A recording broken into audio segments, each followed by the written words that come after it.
protect other kids from being victimized. There's 61 national ICAC task forces, and the great thing about ICACs is they are in every single state. So we collaborate to make sure, because as you know, these cases go from state to state. They're crossing state lines all the time. So anytime there are these cases, so say there's a predator in California and there's a victim here in Utah, we both get those cyber tips on those cases so that we can collaborate and make sure we're taking care of both ends of that case.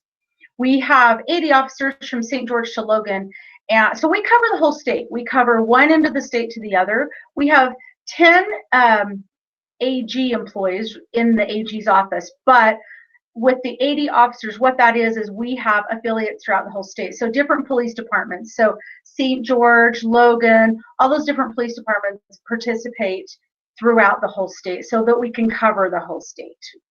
Okay. Next slide. So this is some of the charging ways that we are. So this is the mission of our task force.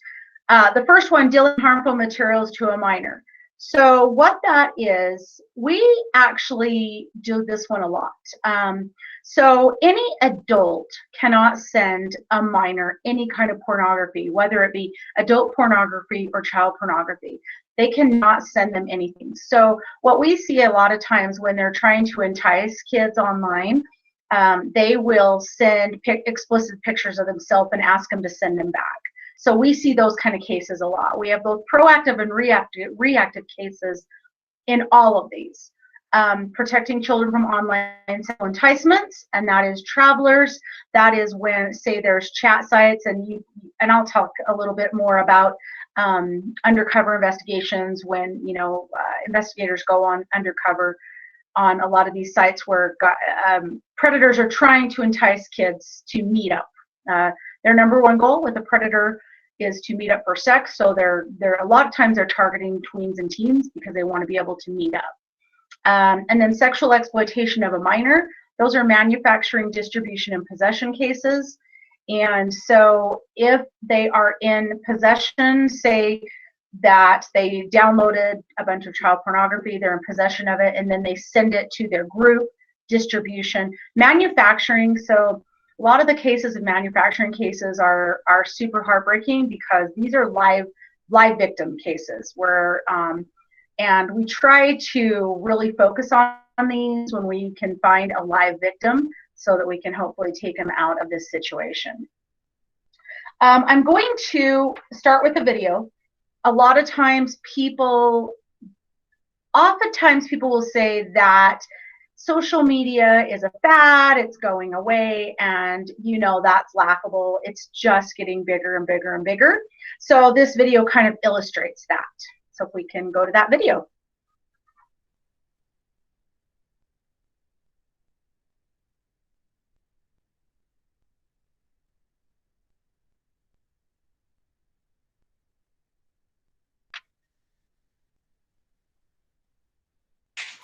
I'm trying to get the video. 1 second.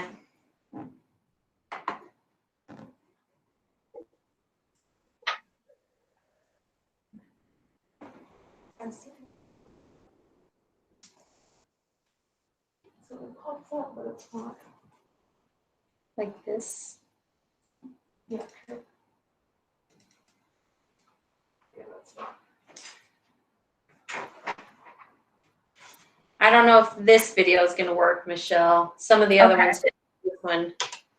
Okay, that's okay. I'll tell you the best thing about that video, and this kind of illustrates this whole presentation. There's a part in it that says what happens in Vegas can be told on Facebook, Instagram, Snapchat. So what happens in Vegas doesn't stay in Vegas, and I always love that because that's what social media is. And a lot of our teens forget about that. They think a lot of times when they're posting, they think it's their small circle, and it's not. When you post something, we know that it's global and international, and then unfortunately it gets in the hands of a lot of our predators. So I want to start by talking about the risks. When we talk about this, I have so many people when I go and do more community presentations, Parents a lot of times will say to me, I don't need to worry about this information yet because my kids are in elementary school. So don't need to worry about that till high school. Well, if we're worrying about that in high school, it's too late. We have got to jump on this as soon as kids are picking up devices. So we're talking about 3-year-olds, 3-year-olds picking up their parents. You know, a lot of times you'll see parents, especially maybe at the dinner table and restaurants, giving them their iPads, giving them their phones to play with. Well, they know how to download apps. So as soon as these kids are picking up, we need to have conversations because, like I said before, we are seeing as young as 7-year-olds self-producing right now and uploading it to places like YouTube, where we know everybody goes and can see. So we've got to have those conversations. So when we're talking about young children, this is kind of how we have to look at it.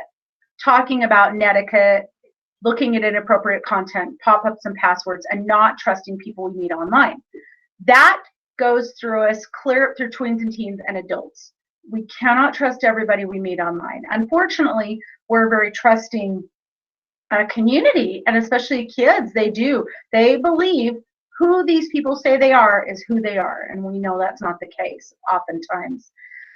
So when they reach their tweens and teens, these are the issues that they're looking at: cyberbullying, sexting, the posting of personal and inappropriate information, say, for example, explicit videos and images, and online predators.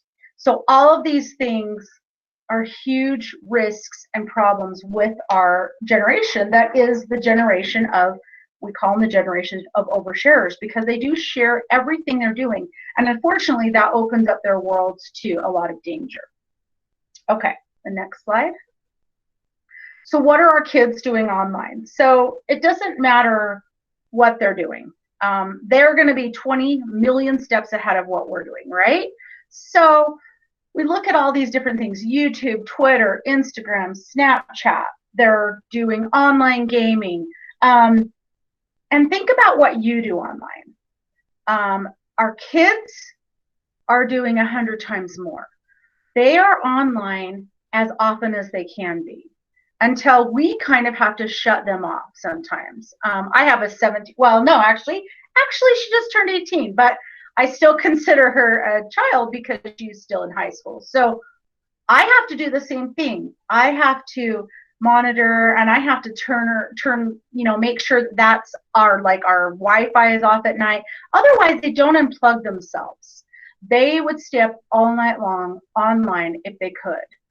That's how they communicate. That's exactly how they communicate. So we've got to watch what they're doing online, but understand that technology is changing all the time. Kids are constantly finding the newest websites and newest apps and newest gadgets. So it's up to us to teach the basic rules and educate them so that they can use all of these responsibly. And hopefully, if and when they do become a target of a predator, they know how to handle themselves. Okay, next. So kids and mobile apps. I put this stat up there because it's shocking to some people, because when we talk about this, how people believe that, oh, we don't need to wait, we need to wait until they're in high school to talk about this. Well, this just is an example of why we don't. So among 0 to 8-year-olds, 72% have used mobile devices, which is enabling them to apps. So social networking is not what it was even just 10 years ago. MySpace used to rule the web. Now everyone's gone mobile, real-time video, real-time photos, becoming the big trend. So kids are super excited about live chats on, live streaming, video sharing. So, and we get it because we like it too. But along with that comes a lot of responsibility. So we're going to jump right into apps. Apps are the biggest thing that kids are doing. I start with Snapchat because this is number one. This is the most popular app with tweens and teens, and it evolves. So it's evolved from what it even started as. The reason kids used to really flock to Snapchat is because they believe that it goes away. They believe that they can send an image or a video and it just goes away very quickly. it made sexting seem okay to kids because they didn't think anybody else was going to see it besides for the intended person. But unfortunately, we know that's not the case. There's a lot of apps now out there that will share, that will save Snapchat, and I'll show you a couple of those. They're images and videos. But there's also, I mean, just even screenshots, and that's the old-fashioned way, but even screenshots. So it's really a popular one. When I say it's evolved, another thing that has come out of it is Snap Maps, and I don't know if probably a lot of you do have kids and are pretty familiar with Snapchat, but Snap Maps shows exactly where a person is, exactly pinpointing who they're with, where they're at. So it can be really dangerous. And Snapchat is very, very widely used. So I'm gonna, hopefully this video plays next. It's a local story that happened here because of Snapchat is why they found them, but let's see if that'll work.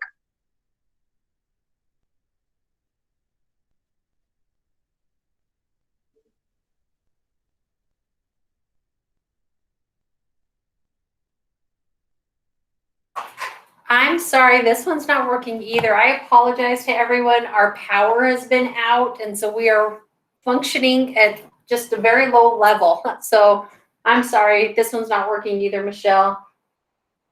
That's okay. And what we can do is, even after I'm done, for these videos that didn't work, I mean, you have them all, so hopefully maybe you can get them to people or get the links. That way they can go back and watch them if they want, the ones that didn't work. I'm fine with that. If whoever wants it can definitely get those. So in the drive, I'll work on seeing if I can get okay. Perfect. So this video, what happened with that video is it was a 14-year-old that two men were arrested for raping her. And what happened is she met them on Snapchat, and it was in West Jordan. And she snuck out with them. It was a 23-year-old, 24-year-old, and then there was another one, I believe he was 24, and she had never met him before. She met him on Snapchat. She snuck out with him. She went to a hookah bar. Something was slipped because all of a sudden she was in and out, and they videotaped the sexual assault of all three of them sexually assaulting her in the back of the car, and that is how they caught them. They videotaped the whole thing. She met him on Snapchat, snuck out with him, didn't know him before. That's the dangers associated. And this happens constantly. This isn't an odd story. I mean, this is something that happens a lot. And I'll give you another example. This one was just last year, the end of last year. It was in, I believe, October that this happened, and you probably, most people heard of it. Because it was a really big story here in Utah. But we got a cyber tip. At that time, this young man turned 18, so he was an adult. But at the time that he was doing these sextortions via Snapchat, he was a juvenile, and he had done it for almost a year. So we got this, found out he had been trying to sextort girls all over the United States, and he was here in South Jordan. And when we got the case, come to find out, he was actually on an LDS mission at the time that we were told about it. So our investigator went to the church to find out how we could get in touch with, you know, the proper authorities, because he was being investigated for these crimes. And there were several individuals that were very, very brave that came forward, and he ended up being sent home from his mission, and he's being charged. And these weren't just, the thing about this is what he was doing on Snapchat, he was using the Snap Maps. So he would friend these girls, and he would use Snap Maps. So he knew exactly where they were, where they lived, and he would tell them, I'm going to send rapists, murderers, and kill your family, rape you, if you don't send me more videos and images. So that's what he was doing. That's how he was sextorting them, and he was doing it all through Snapchat. So that's just an example, another example of a local case. And we have so many of them. And another thing I want to point out with Snapchat, we know here in Utah especially, our cases of suicide rates among our young people. And we're one of the highest states for suicides. A lot of it is due to social media, Snapchats and things like that, because what happens is we see a lot of times where they will send an explicit image or video, and then it gets passed around and out of control through schools, through communities. And a lot of kids have a lot of anxiety, go into depression, and we do see a high suicide rate because of a lot of social media. That's why we've got to educate kids as well. We don't want to see this continually go up. Okay, so I'm not sure if our next video will play. Oh, it is. Yay. Okay.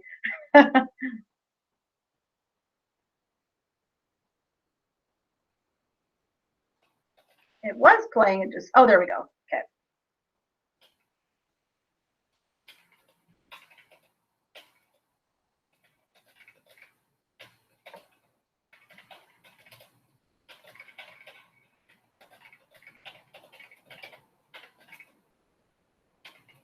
Of course.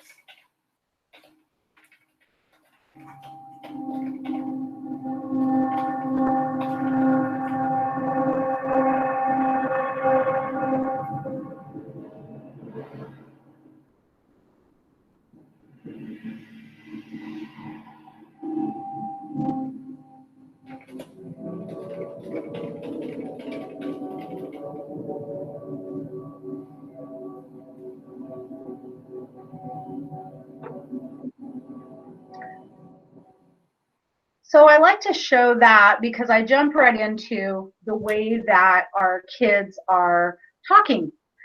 So a lot of times they're using acronyms, and so it's kind of something we need to, we can never keep up with it totally, but trying to at least understand how our kids are talking to each other is super important, especially where you guys are working with victims.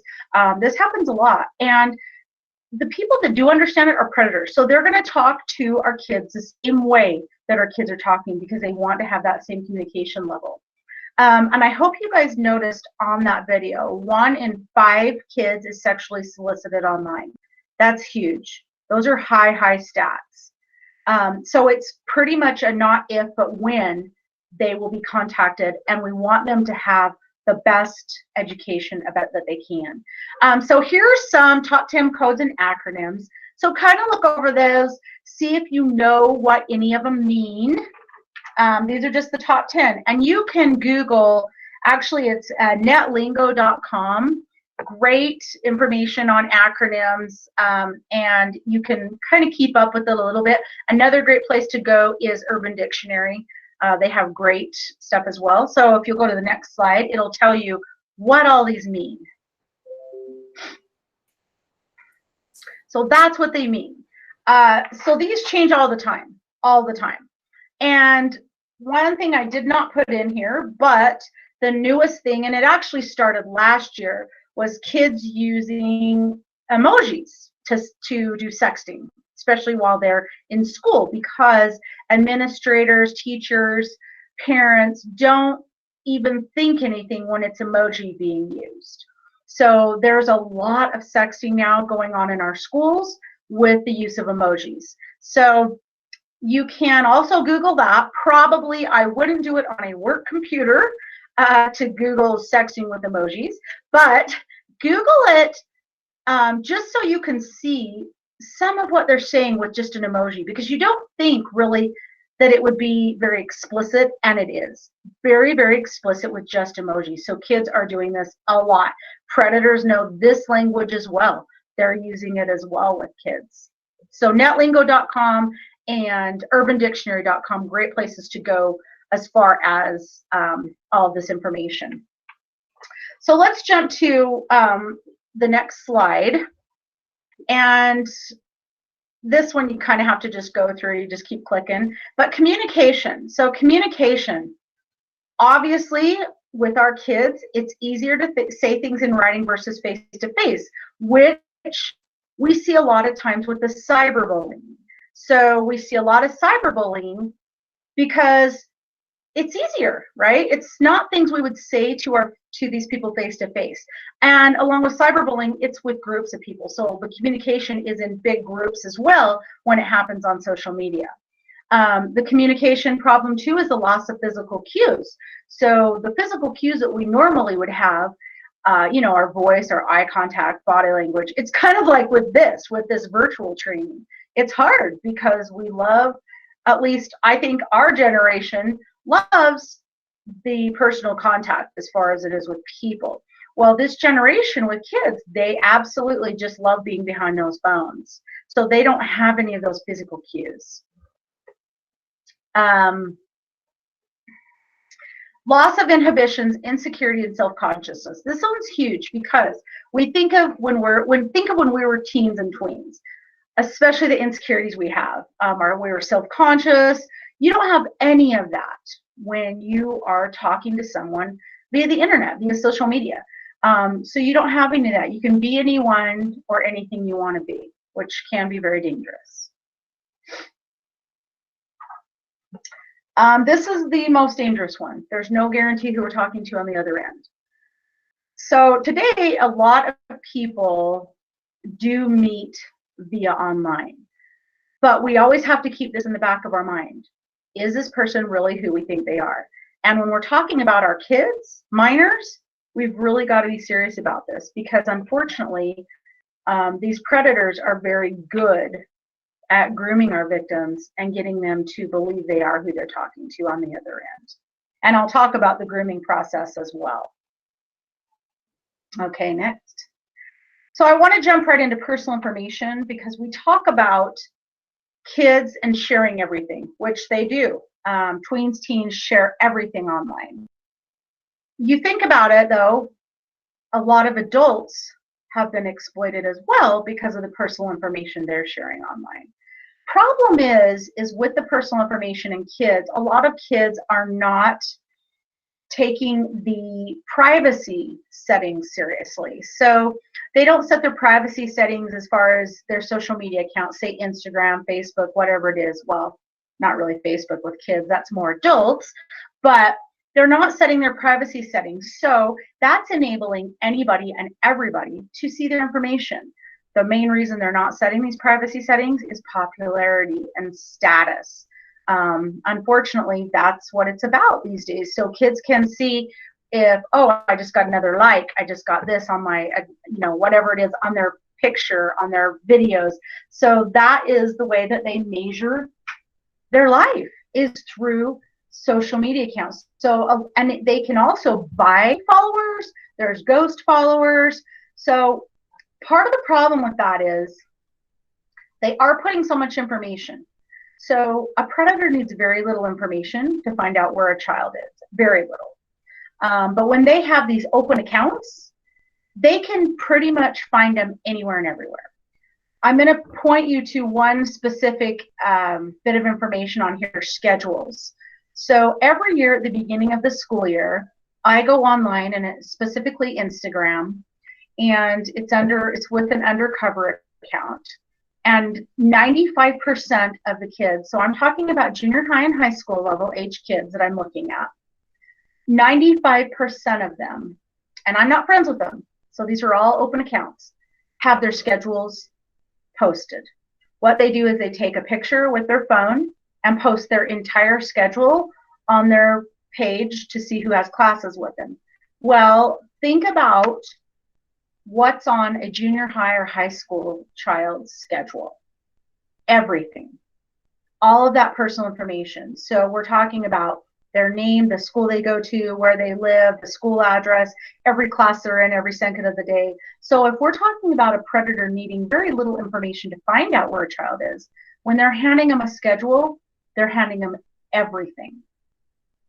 And a lot of times that's when we see kids getting into trouble as far as going and meeting or even sextortion cases. So the next slide, I just put this one up here because it kind of shows what teens do share on social media and how much they are sharing. This is through the Pew Research Center, which they're great. They do a lot of great stats. But it just shows, you can see on here how almost every one of these categories is above 50% because they do share anything and everything that they're doing. So the next slide, we're going to talk about the friends list, because I've talked about with the friends list, we need to go on our kids' friends list. We need to look at our own friends list and see who's on it. If we don't know people face to face, and this is mostly applying to kids because I know that a lot of adults use it for business and things like that. But as far as kids, they need to know people face to face. And if they don't, they need to be taking them off of their friends list, because the problem is it doesn't matter who's on our friends list. Anybody that's on our friends list, even if we have it private, they can take all of our information and repost it and use it. So we're not just talking about our friends list, we're talking about our friends of friends of friends. And this next slide is going to illustrate that. So this is Kate. Kate has a bad with Carl, posts his naked picture to her 6 friends. Well, here's what happens. You keep in mind she posted it to her 6 friends. And look what it turns into. Almost 8,000 people saw his naked picture. So we've got to remember, even if we have our accounts private, which that is our first line of defense, we've got to make sure that kids, adults, everyone understands the importance of privacy settings. But along with that, look at your friends list, because that just illustrates that we don't have control once that information that we post is on our page, where it goes, especially who has access to our page. So yeah, it's just our 6 friends, but then it's friends of friends of friends. So make sure to go through friends list, talk to our kids about going through friends list. And if you have victims of these kind of crimes, of sextortion and things like that, we've got to impress that why these are so important, why privacy settings are important, why friends lists are important. Very important, because we don't want anybody and everybody to be able to get our information. So I'm going to jump right into sexting. Sexting hand with what we've been talking about, because this is one of the biggest problems with our, especially with the teens and tweens. But we've had sexting cases as young as 9, where 9-year-olds were sending explicit pictures to each other in school. So we've got to start having conversations about this. This slide, 20% of Utah's high school students are sending sexually explicit selfies, twice as many receiving them. This is very underreported, so this is pretty low numbers, because very, very low numbers, I should say, because we get cyber tips and we get calls daily on this. So very underreported. And unfortunately, I've even had parents say to me, well, this is just what kids are doing now. It's just like we did things when we were in school. I'm like, no. Okay, these are explicit, inappropriate pictures and images that not only emotionally can damage them, but their futures. Look at their futures. Look at people that are getting fired from jobs or not getting college acceptances because of explicit images or even verbiage that they're posting on their social media. So we've got to impress this. This is really dangerous. And unfortunately, it is seen as kind of a norm with some people because it happens so often, but it's not a norm. These cases do get charged in different areas. It depends on what county you're in the state of Utah. Tooele County, Utah County, Davis County, they charge a little bit heavier on sexting cases. And the reason is because they want kids to understand how detrimental it is. And unfortunately, it has been looked at as a norm. And so kids think of it as a norm and don't think of it as a big deal. So people are getting charged now because they want this to stop. They don't want this to continue with kids. And you look at the emotional toll it's taking on kids with sexting cases, with the suicides that happen because of sexting. So it's huge. So we have got to explain to kids why this is a problem, why this should not be looked at as a norm for kids to do. So in looking at the next slide, it's what technology contributes to all of this. So we have the environment of instant gratification. And that's what, I mean, I'm 51, my generation, we had to wait. We had to wait to see things. Now it's this instant gratification. So when they see, like I said before, all of these likes on their pictures, that adrenaline is just going and going, and it's just this rush because it's instant gratification. They do not have to wait for that with technology. The second thing is increased social interactions and networking abilities, which is great for us. We love the networking abilities because friends, family, and even with kids, say their friends, family live out of state. It's awesome as far as social interactions. And then networking with individuals, like, look how great this is. We can't all be together today, but we can do this via online. So the networking abilities is great. Third thing, and this is what's really dangerous for our kids, is increased exposure to harmful materials, and increased exposures to media influences, which isn't always great. I know that a lot of girls that I talk to, they want to be like the Kardashians, and that's scary. That's really scary. But that's the media influences. That's who's influencing our kids, who has the biggest page, you know, on social media. And look at the followers on a lot of these stars, a lot of these,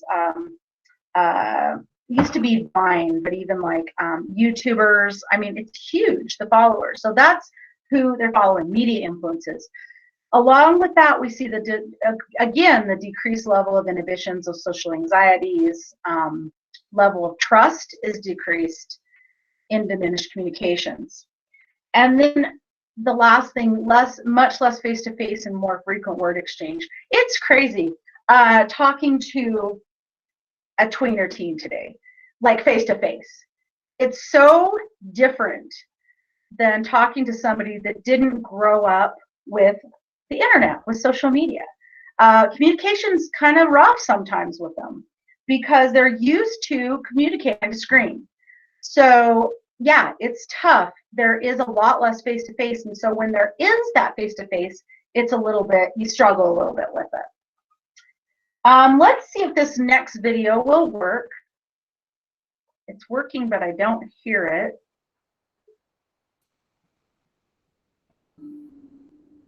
People don't know the Oh, yay. You can take a picture of yourself, and it could go around to every single guy in the school. I want him to like me more. He kept asking for pictures of me. He kept saying, well, nobody will find out. You won't get in trouble for it. When the pictures were being taken, I never thought they would end up on the internet. They were trying to charge me with sex offender because I sent the picture and I had sent it to another friend. Every person has experienced saying something or doing something where we thought, I really shouldn't have done that. Sometimes we can fix that. If it's something where we said something to a friend, we know we shouldn't have said it, we can go back, we can apologize. Sexting is different. Once it's sent, we can't take it back. We can't apologize. We can't take back the damage that's done once that picture of us is out there.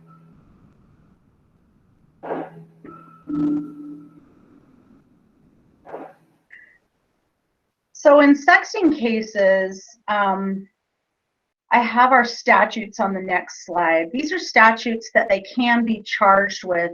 And with sexting, any minor, no minors can send or receive child pornography, pornography of any kind. So it's considered child pornography if it's a minor. So what happens is in sexting cases, say a boyfriend asks a girl to send him a picture. So she takes a picture of herself, has it on her phone. She actually could be charged with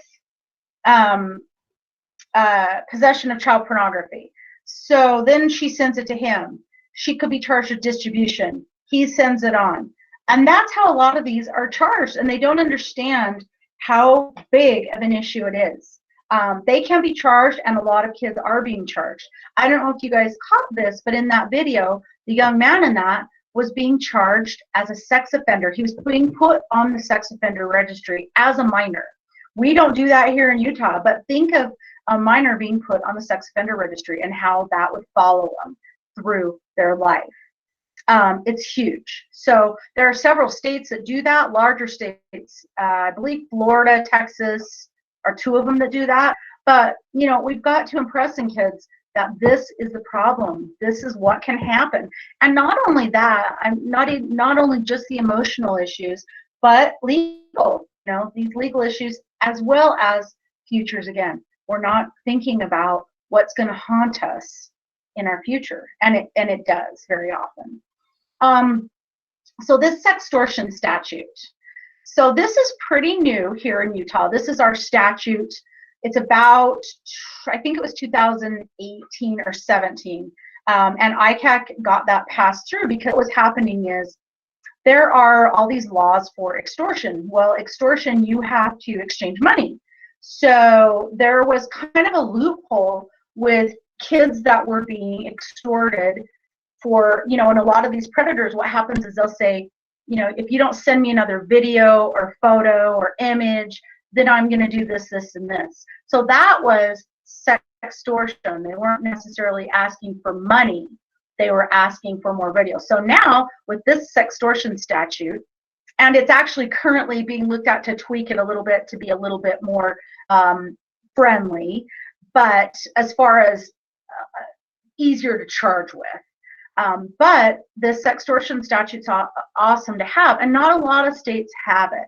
So this gives kids a great way, and we want them to know that there's a way out.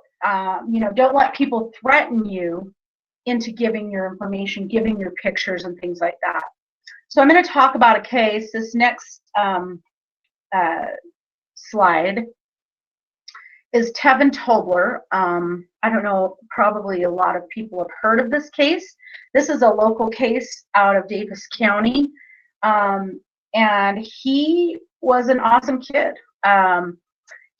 This just came out publicly. His family spoke for the first time in, I believe it was November of last year. And he was being sextorted through the Ivory Coast, somebody in the Ivory Coast, on a VoIP, which is a concealed line. So what happened is, and I'll show you this, we'll go to the next one in just a minute, the case study, but I'm going to read you a little bit of what this case was. So on 9/19/2017, Davis County deputies were dispatched to a death investigation in West Point, Utah. A 16-year-old male was found by family members with a fatal self-inflicted gunshot wound to the head. He was described to investigators as someone with no mental health history, substance abuse history, and no suicidal ideology. There were no known traumatic events to indicate a reason for death. That he had good grades in school, was involved in athletics, and had many friends. A medical examiner's report indicated the cause of death as gunshot wound to the head. The toxicology final report was negative for all substances. His family provided written consent for a forensic search of his phone to learn more information. So a forensic exam was conducted on October 24, 2017. The results of the exam were saved on a Celebrite report. While previewing the content of the phone, investigators observed contact with an unknown person via text messaging. He was contacting Tevin from several different phone lines, and they were connected to a voice over internet protocol, which is a VoIP line. The unknown suspect is observed in the conversation demanding more images from him. In return, he would delete the video. He would delete the video that he possessed. He tells them that he will share the video, which will make him subject to punishment with this article that is non-existent and all these fines and 5 years in prison, which were lies. None of it was the truth. So the correspondence appeared to begin August 30th, 2017 and ends the day of the victim's death. So if you will put up the next slide, this is his actual text from Tevin. And you can see where it starts. You can see the time it starts. The first one, you can kind of read it as we go. I can't take this anymore. Actually, I'm killing myself tonight. I actually wrote a note to my family. Hope you're happy. You just murdered a 16-year-old boy. His last text, thanks a lot. These were his texts, and you can see the timestamps of this. So he believed this suspect that he would be subject to fines, he believed he was going to spread it all over the internet, and he didn't feel he had any out. He didn't feel he had any way out. And so what happened is they were able to send over Homeland Security investigator over to the Ivory Coast. But unfortunately, what happened is when he got there, they weren't super, they weren't super, the local authorities didn't really assist a lot. And then when he got there, he realized that the subject resided in an area that was primarily poor with high crime, little electricity, and kind of hut-style homes. So they were not able to provide a positive identification of the suspect, and they couldn't isolate a location without an IP address. And he used a concealed VoIP line. So the case was closed without identifying the suspect. So you can see why the family was so upset and didn't talk until last year, because they're they don't have any closure to this. Well, when they did talk in November, there was an article that came out, and they actually talked to myself, the investigator in Davis County, and the family. And when that got published in Deseret News, that went national, and all of a sudden they were getting calls all across the United States of other potential victims of this person in the Ivory Coast. So that is really promising, hoping that maybe with more people coming forward, they will be able to eventually maybe find this suspect. He is known to have been responsible for at least one other suicide out of the country in France. So that tells you why it's so important, why we need to talk to kids about sending, sexual videos, sexual images, anything exploitative, because these people can use it against them, and it is done a lot. So we talked a lot about predators. So we're going to kind of talk about, when it comes to mind, what we think of when we think of an online predator. So we can go to the next slide. If you look at these people, when you think of an online predator, most people, when I ask this question, in person, kids will say, number three is the online predator. Yes, because he's the creepy guy that lives in the basement, right? That's always what kids think. And I hate that, because we want to get rid of that stereotypical, oh, it's always going to be that person, because who is it really? It's all of these people, every single one of them, because they're adults trying to entice or exploit a child. And kids think they have that in their mind that it's number three. We want to dispel that myth. I'm not sure if this next video will play, but let's try and play it. This is to show that it can be anybody and everybody. I don't know if it'll play.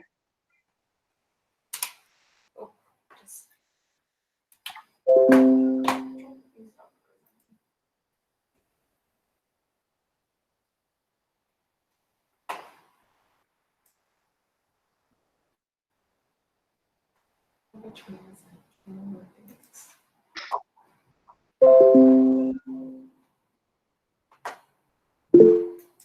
It's good. How are you? This man is 48 years old, married, and a prominent San Francisco physician. It's hard to believe that someone of his stature would show up to meet a girl who said she was 13 and then follow her into the backyard where she invites him to go in her hot tub. Pour me a drink. I'm actually going to come on 6. Maybe we can get in the hot tub so it's all warm. He met the girl online 3 days earlier. The girl was really a perverted justice decoy pretending to be 13. Using the screen name Tall Dreamy Doc, he lies and says he's 29. Remember, he's really 48. He asks the girl, what bra size do you wear? She says 30B, but it's kind of big on me right now. I'm still growing. He replies, I will kiss them. He goes into graphic detail about giving and receiving oral sex, and later says, "I'm horny for you," and asks her to masturbate while thinking of him. He tells her several times he could get into trouble, but it isn't enough to stop him from coming over and helping himself to a drink. So where are you coming from? San Francisco. Oh, okay. Oh yeah, so there probably was a lot of traffic, huh? Do you have a towel? As the doctor looks for a towel, he spots Dateline's camera crew. I gotta take off. Sir, I need to talk to you for a minute. He runs, but he doesn't get very far. Oh,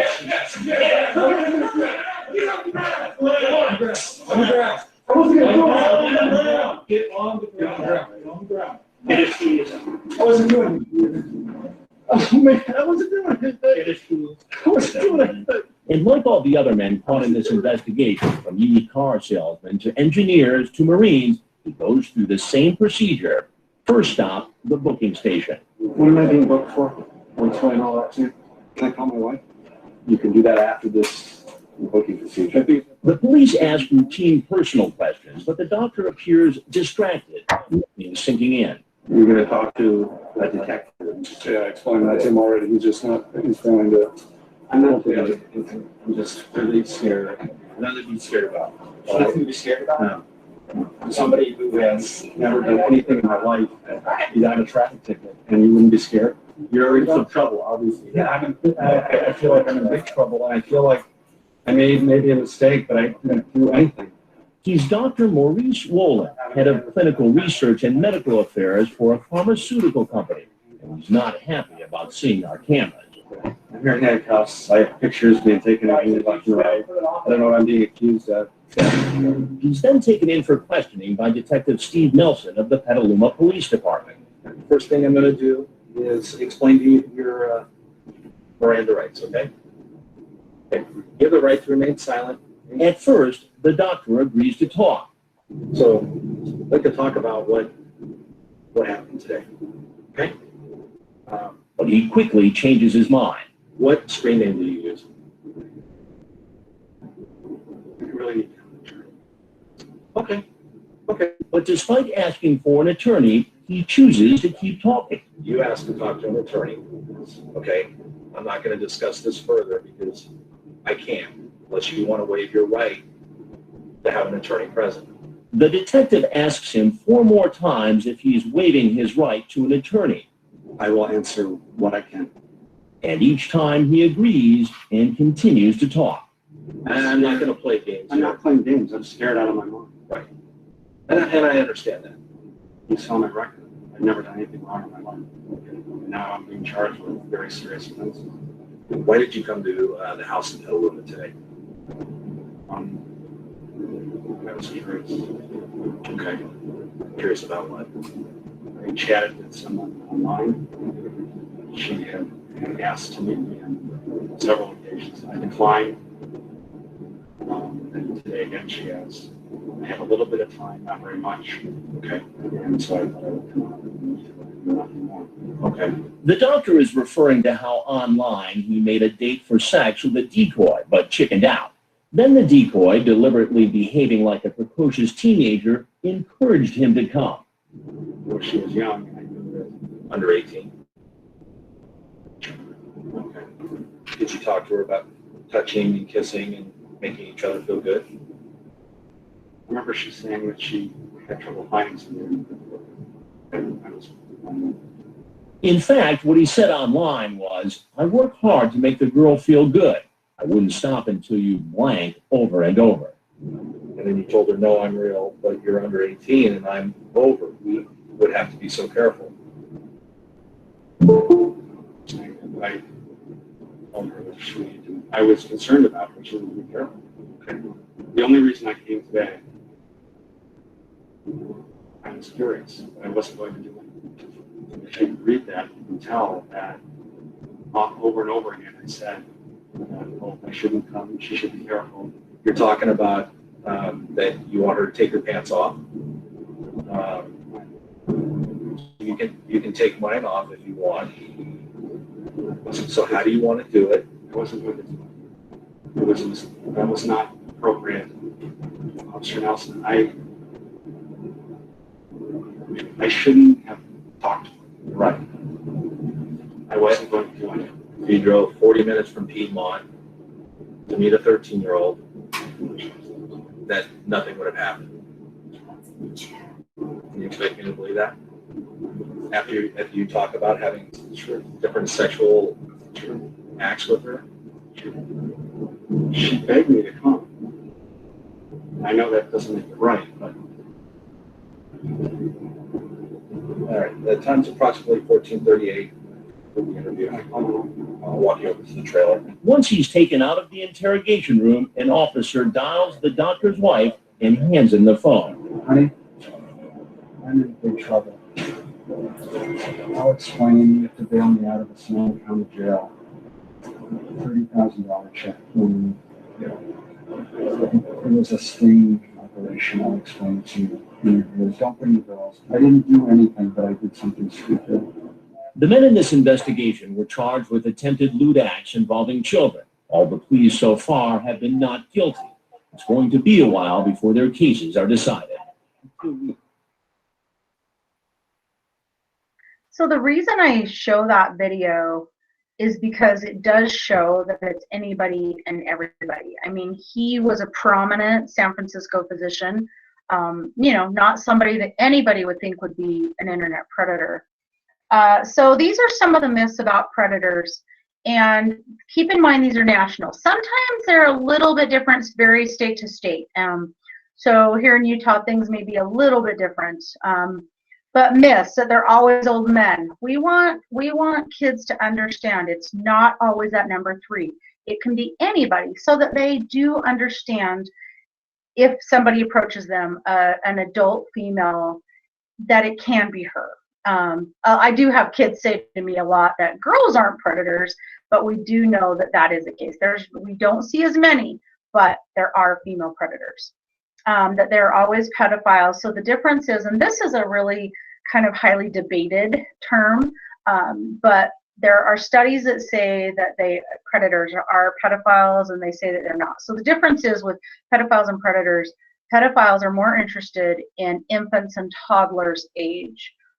Predators are interested in tweens and teens and meeting at home, outside of the home for sex. So that's kind of the difference that we look at.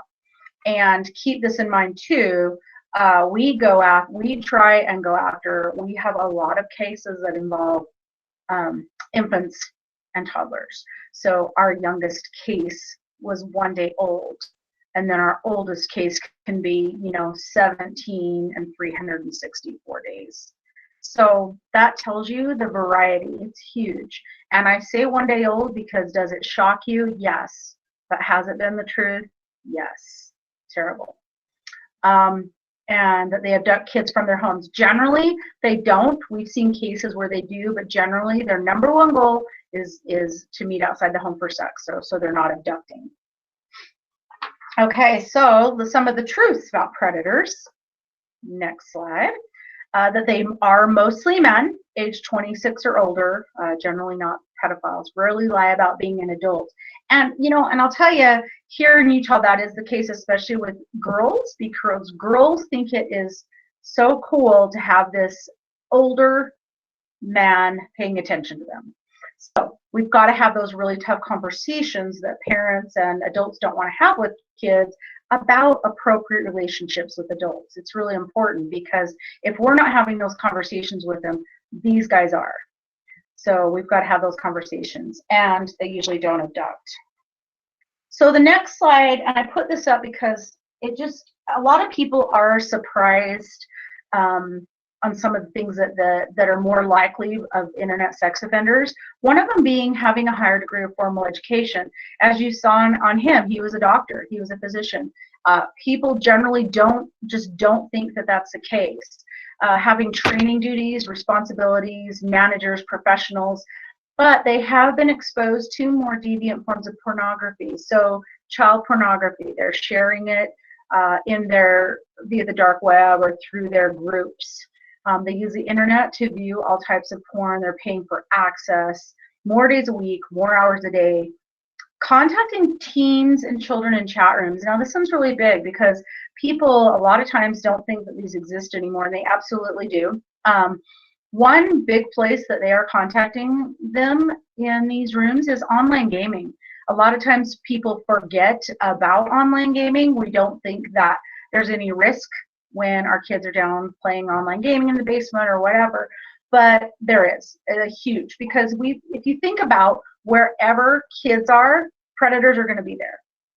So there's so many kids that are playing online gaming, and that's also something that increased a lot with COVID, was the online gaming, because they were home and they were able to do that. So they do contact them in these chat rooms. And the last one, using webcams to communicate, they use webcams a lot, and they do use them with online gaming. So they're able to get into kids, they're able to see the child, they're able to see inside the child's home a lot of times with these webcams.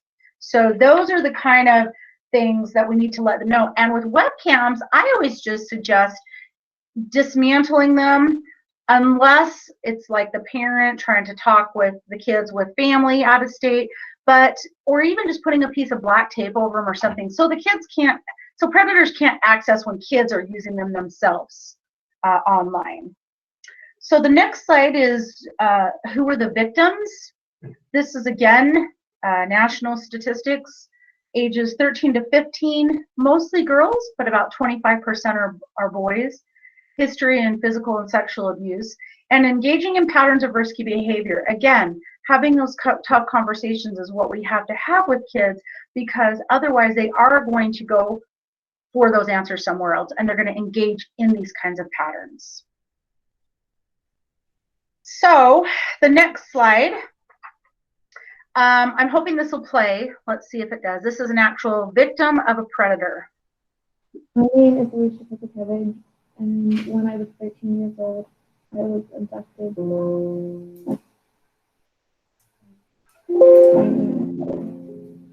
In 2002, I was totally clueless as to the dangers of the internet. My daughter was sitting in a common room, talking to a box.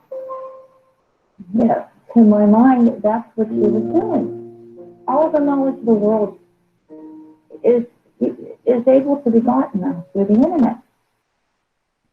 Alicia had been engaging in online discussions with Scott Tyree, who was then a 40-year-old computer programmer from Herndon, Virginia. He was interested in sadomasochistic activity. He wanted to be a master for teen playgirls. He was looking for a child to make his sex toys.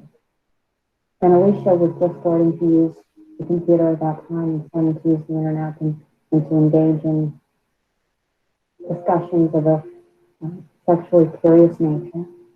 And she talked with him about some of these activities, which I'm convinced she had no idea what he was talking about. And then on New Year's Eve 2002, we were having a family dinner. And between dinner and dessert, as I was clearing the table, Alicia went up to her and we called her down for dessert, and she was fine. I trusted him wholeheartedly. He was a friend, no matter what. He was my best friend and confidant. Tell him anything. He had the answer to any question. I remember opening the door and feeling the wind bite my face, and being at the top of the hill and hiding behind a tree. And when I said, you know what, why am I here? You know, my senses came back from why am I here? I went to turn around and he called my name. So when he brought Alicia to his home, he immediately abused her and then videotaped that abuse. And he broadcast this to his friends, to his network.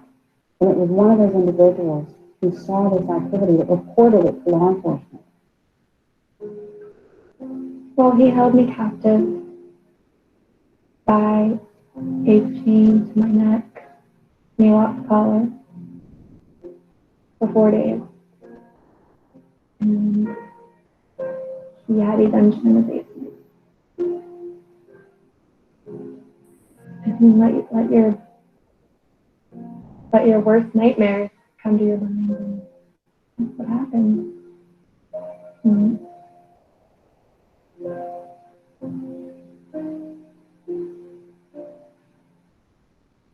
He was beaten and raped and tortured and treated like an animal.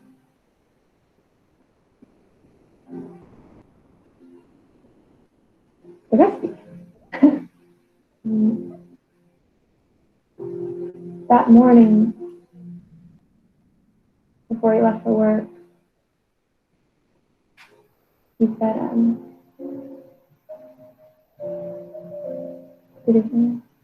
he said, I'm starting to like you too much. So I'm looking for a ride tonight.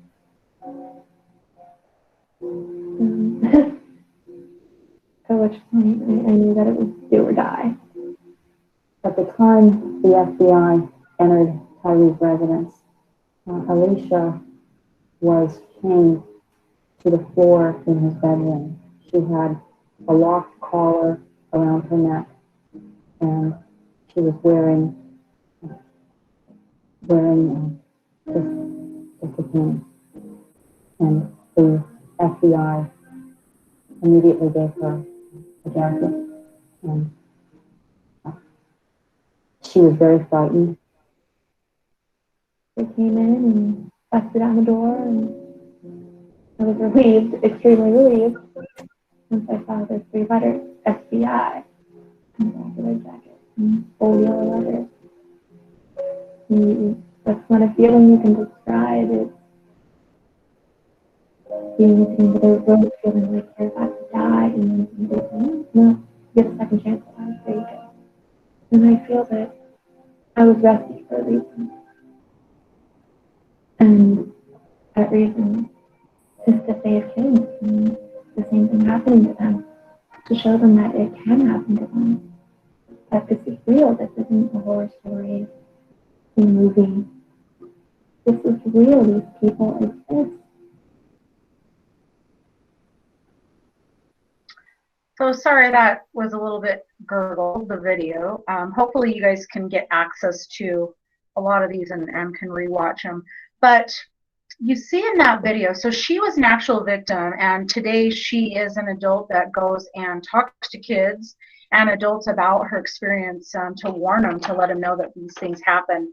So in the grooming process, we all know, what they do. They isolate. It appears genuine. And she even said that in her video. She talked about how he was her confidant. He was the one that had the answer to every single question she asked. So that's why we have to have those conversations, because they're going to. These predators are going to, and they're going to groom them. And they're very, very good at the grooming process. They're very good. And at the very last, they want to build that emotional rapport and gain that trust and get the child out of their home. So I want to put this up here because this is just an interesting stat as well. This is some middle and high school students. So these are 12 to 18-year-olds, and they're asked if they would meet in person by somebody they only knew online. So you can kind of see the stats of these, and they're just going up. The numbers are going up as far as kids meeting with people they only know online. But look, 65% of girls said, yeah, I'd meet somebody in person that I only knew online. And down at the bottom, 13% of girls reported something sexual happened with that first meeting as somebody they had only known online.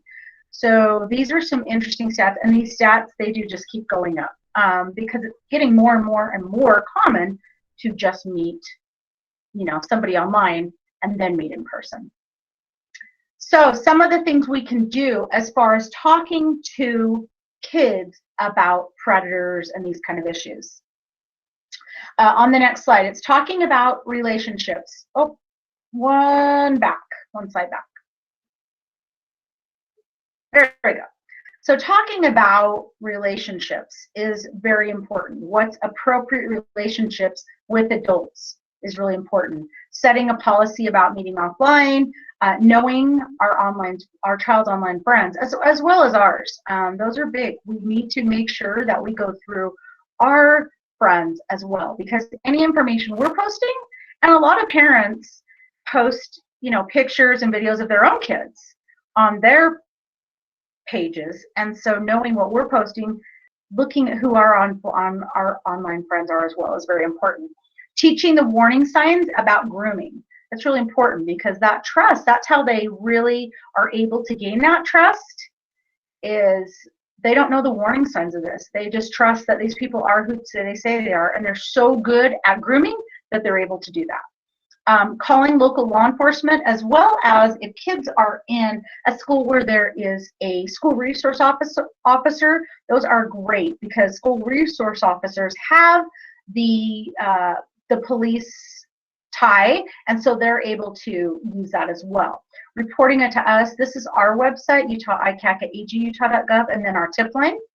And then the last place, the National Center for Missing and Exploited Children, is a great place because what that is, I've talked a little bit about cyber tips, and so we get cyber tips on a daily basis, and it comes from the National Center for Missing and Exploited Children. And what they do, they take all of these cyber tips from, a lot of them are social platforms, so like Snapchat, Instagram, Facebook, Kik, Meet Me, Pinterest, all those kind of things report inappropriate material. They report child pornography. They report if they feel like adults are trying to use sexual enticement.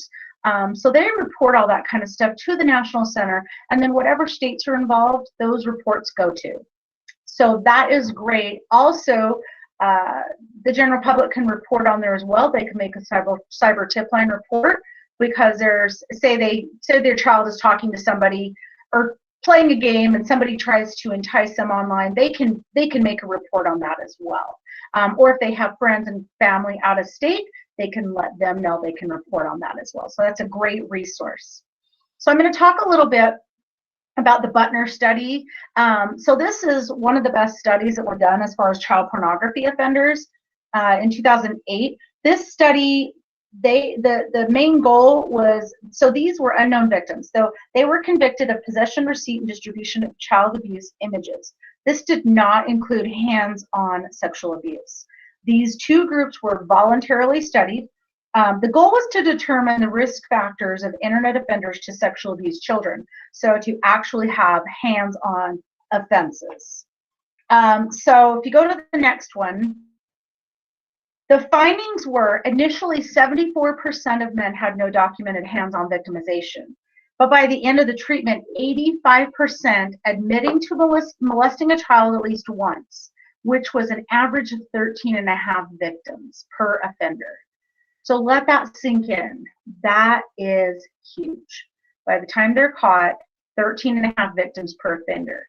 Deviant sexual arousal was not limited to fantasy. They wanted to actually have a child, a hands-on victim. So their interest was not limited to sexual images involving children. They were sexually aroused by children.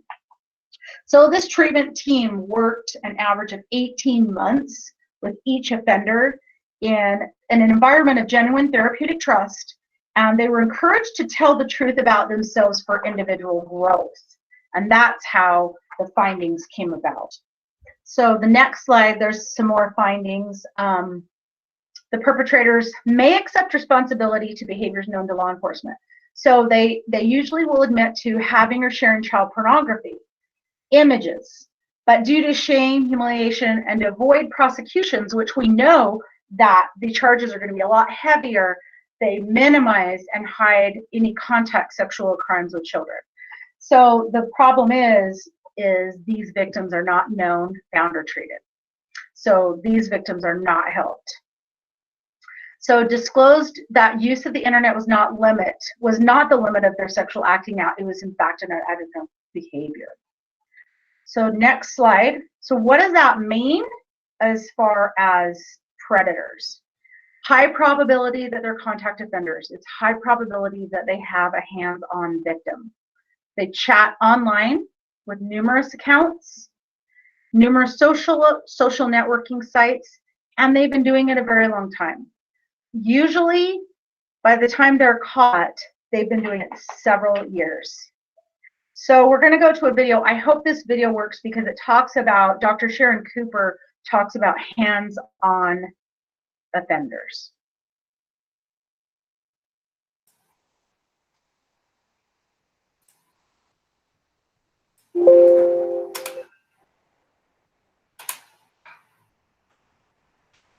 Not going to work? No, I think it is. I just am touching too many things. Oh, okay. Okay. You Many people will say everybody does this. Back in the late 90s, we began to see news groups that came about. Multiple, in fact, thousands of news of pedophiles who said, you have an interest in children like I do, let's talk about that. And when they were in news groups together and talking to each other, it became so normalized to them that they couldn't see that what they were doing was going to cause harm to anybody, because after all, they really love children. So we're not going to harm them. We're just going to really enjoy them. Organizations such as the North American Man-Boy Love Association, also known as NAMBLA, are the kinds of memberships that in an investigation you would want to look for, because it can be used as a supportive measure that shows that they didn't just come upon these images serendipitously. It was just, I don't know how they got on my computer. Maybe there was a Trojan horse. However they got there, it wasn't my intent.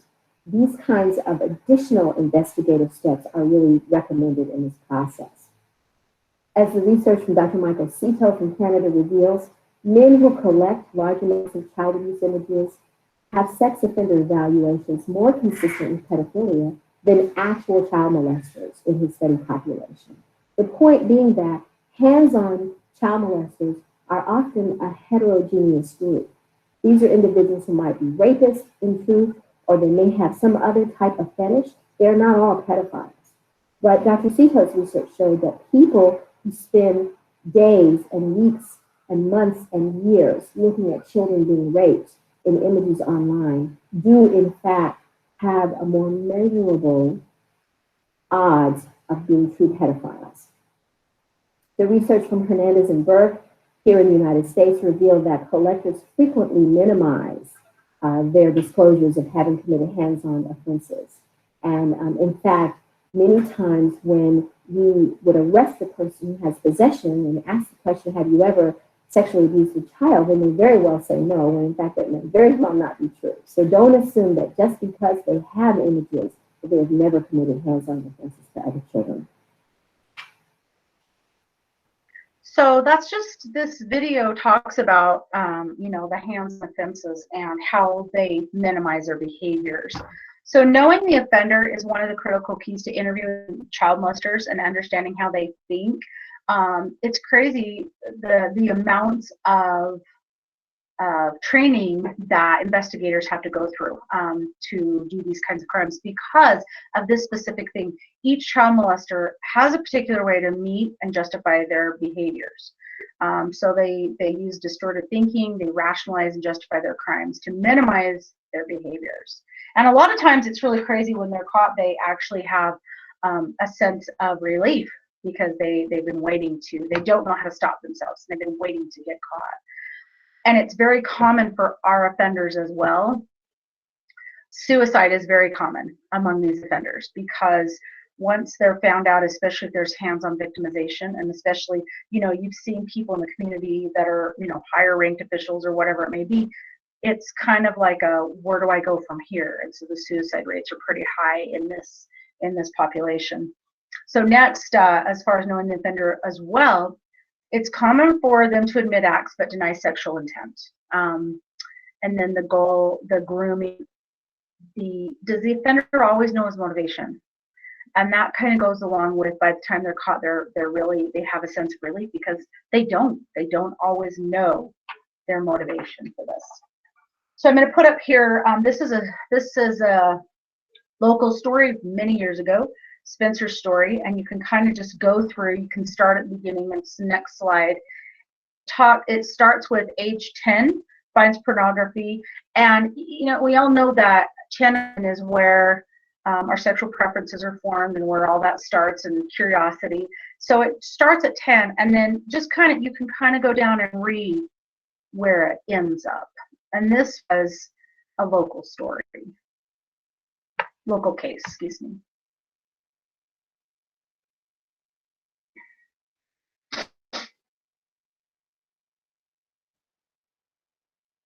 So you can kind of look at this. I'm going to put the last one up. So he was in prison by 23. In looking at this, age 21, returns to extreme perverse pornography. infant pornography. So infants being raped and sexually abused, starting at 10. So this was kind of where it started, where it ended for him. Utah case study. So some of the things Spencer wouldn't tell us, whether he's webbed to find kids for sex, 40% of child pornography offenders are dual offenders, and attempted 15% have attempted web enticement. And then whether he had multiple child sex partners.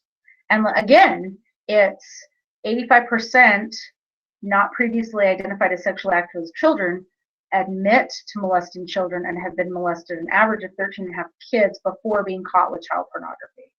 So that's a really scary statistic. And then we don't know how often Spencer had intercourse or sodomy with these kids, and those kids are not being helped. We don't know those hands-on victims.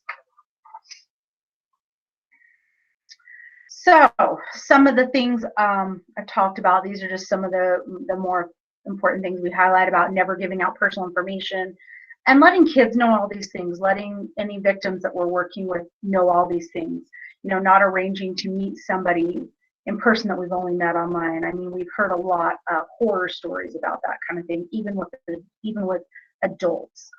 Realize that nothing is private. If we put it out there online, it's out there. Our privacy settings are our first line of defense, but understanding that nothing's 100% guaranteed. So always understanding that once it's out there, it's out there. Letting kids know not to hide their online activities, because unfortunately, if that happens, by the time something does happen, sometimes it's late and it's hard to take action. Always being careful about sharing our personal information and how much we give out to people online. Avoiding improper content, nudity, violence, hate, drug and criminal content, not downloading illegally, because that can take you into websites that are dangerous. Letting kids to know they always need to tell an adult if they're contacted by anyone online. That's the first thing we need to educate them about, because if we can do that as soon as they're being contacted, we can hopefully eliminate things going even further. And never giving out our passwords. Unfortunately, we've seen this happen with friends, best friends, things have happened, boyfriends, girlfriends, and it ends up cyberbullying, sexting, all these different kinds of things. So understanding that this is really dangerous. So hopefully this video before the slide will play, because this is I know this is a lot of really heavy, tough information. And so I like to end on a funny video. And if it doesn't, I want you, hopefully we can get it to you, but it's social networking in real life and how weird it looks. So hopefully it'll work, because it is pretty funny. Let's try and see if it'll work. It does work. Just 1 second. Okay.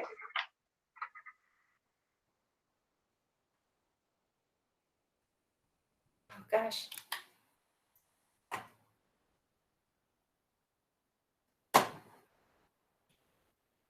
Social networking is completely out of control these days, because the things we do online make sense in real life. Let's take to the streets and find out. Now, hi, I just want to let you know that I'm following you, like just giving you an alert. Okay.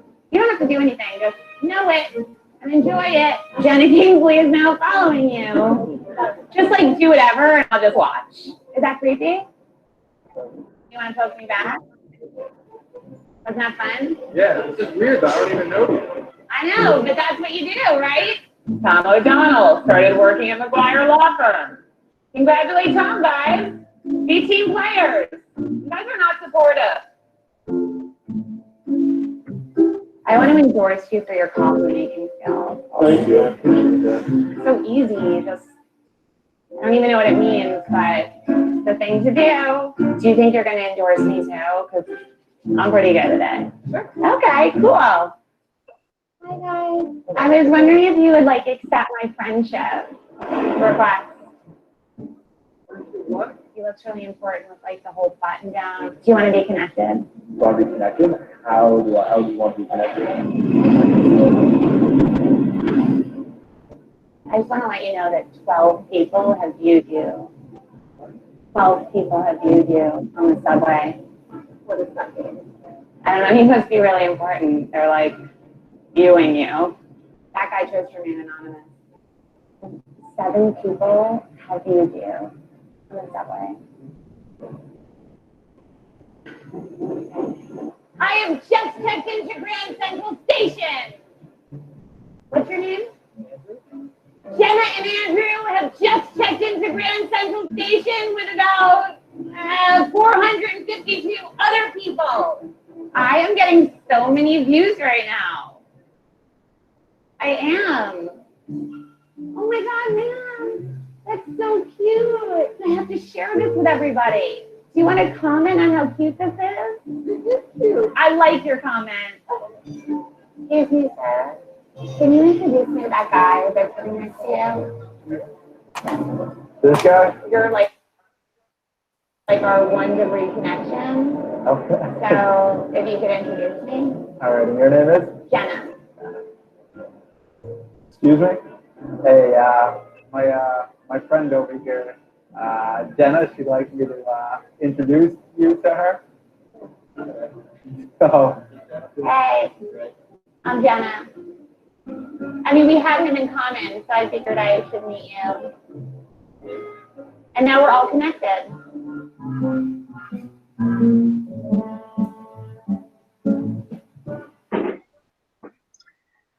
Okay, so this is my contact information. If I can do anything, and is there any questions I can answer, or if anybody ever needs anything, please feel free to contact me. That's all I have. Any questions? You can either type some questions in the chat or you can unmute yourself to ask Michelle. It is terrifying information. That's every time I feel like I think I know what's going on and I start to get a handle on technology, it just gets more overwhelming and more scary. So I think you did a great job, Michelle. We really appreciate you being here with us for SWAVO.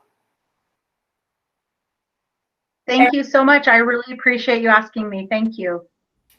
We have a survey in the chat link. If you guys want to click on the link and fill out a survey, you can help us out. That'd be great. And then the next SWAVO next Thursday is on a little bit of self-care, using technology for self-care, and I'm going to present on that one. Do you have a question, Maureen? Yes, actually, I just wanted to thank you for an excellent presentation, but also the more I work with children, the more difficult it seems to actually be able to teach them about the magnitude of social media and its evil. So I don't know if that's something down the road one of your presenters will be talking about, but just actually getting this information into the mindset of a 12-year-old girl or a 14-year-old girl is a real task. It's hard, and I try and I go do this with kids all the time, and they think they know a lot more than we do. So they say, oh, that'll never happen to me. This will never happen to me. And unfortunately, a lot of times it takes the experience, which we don't want them to have that experience, you know, but it does. And it is tough because they just don't think any of this will ever happen to them, you know. But yeah, it's crazy, and it just keeps evolving and getting bigger and bigger monster than it already is. So, right. Yeah. And I think educating the parents and the public and teachers is a great way to start. So thank you again. Thank you so much. I did notice there was a question on here about TikTok passing Snapchat. Yeah, it hasn't passed it, but it is very, very popular. TikTok is. And we have had a lot of cyber tips on TikTok with some predators. I do want you guys to know, though, because I think people often think of more of the junior high school age kind of apps and things like that could be scary. But we've had referrals on Pinterest for child pornography. We've had referrals on Roblox, which is a preschool game with predators in there. So just keep that in mind. They're everywhere. They're everywhere. And nowhere is 100% safe at all. So sad. So scary. like my technique with my kids. I pretend that I just have no idea how to even approve their app requests, that I'm that technological illiterate that I can't even approve their app requests, so they just don't get them. How long is that going to last you? That's true. I don't know, but well, I'm going to approve them. I'm going to go with the That's right. This recording will be shared. It's going to be on our Google Drive. If anyone is having a hard time accessing the Google Drive, even if you're not sure how to, send me a text and I'm happy to walk through it with you. Well, thank you so much. I appreciate the invite. Thank you.